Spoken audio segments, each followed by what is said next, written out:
La criminologie clinique est une branche spécifique de la criminologie qui s'intéresse à l'étude approfondie des individus ayant commis des infractions en tenant compte de leurs contextes psychologiques, sociaux et environnementaux. Cette discipline se situe à l'intersection de la criminologie, de la psychologie et des sciences sociales, avec une finalité pratique.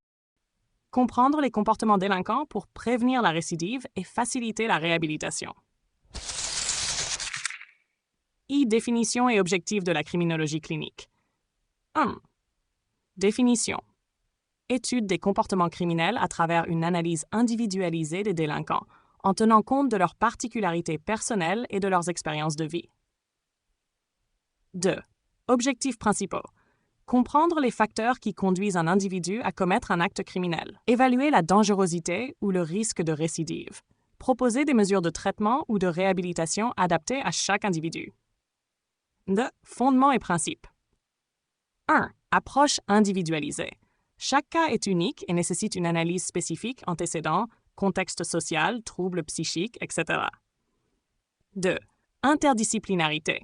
La criminologie clinique s'appuie sur plusieurs disciplines, notamment psychologie clinique. Comprendre les troubles mentaux ou les traits de personnalité qui influencent les comportements criminels. Sociologie. Étudier l'impact de l'environnement familial, culturel ou économique. Droit. Intégrer les notions légales pour définir les responsabilités pénales. Méthodologie. Entretien clinique. Rencontre avec le délinquant pour recueillir des informations sur son histoire, ses motivations et ses émotions. 2. Test psychométrique. Évaluation des traits de personnalité, des troubles éventuels, dépression, psychose, etc. 3. Analyse des antécédents. Étude des facteurs familiaux, sociaux et éducatifs ayant contribué à la délinquance. 4. Observation institutionnelle. Analyse du comportement dans des structures comme les prisons ou les centres de réhabilitation. IV. Facteurs étudiés. 1. Facteurs individuels. Troubles mentaux, addiction, traumatisme, impulsivité. 2.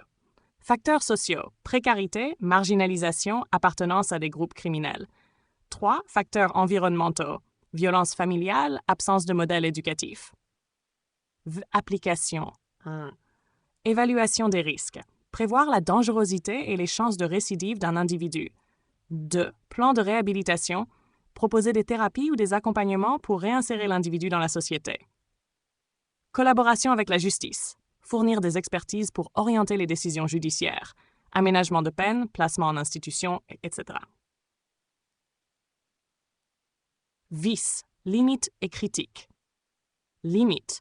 Difficulté à prédire avec exactitude les comportements futurs. Risque de biais subjectifs lors de l'évaluation clinique. 2. Critique. Réduction de la complexité des comportements criminels à des analyses psychologiques. Sous-estimation de l'importance des dynamiques collectives ou sociétales. Importance dans la prévention et la réhabilitation. La criminologie clinique joue un rôle clé dans 1. La prévention. Identifier les facteurs de risque chez les populations vulnérables. 2. La réhabilitation. Favoriser la réintégration des délinquants à travers des approches thérapeutiques adaptées. En conclusion, la criminologie clinique se concentre sur l'humain derrière l'acte criminel, dans une démarche à la fois scientifique et humaniste. Elle vise à transformer le regard sur les délinquants en les considérant comme des individus pouvant être réinsérés dans la société.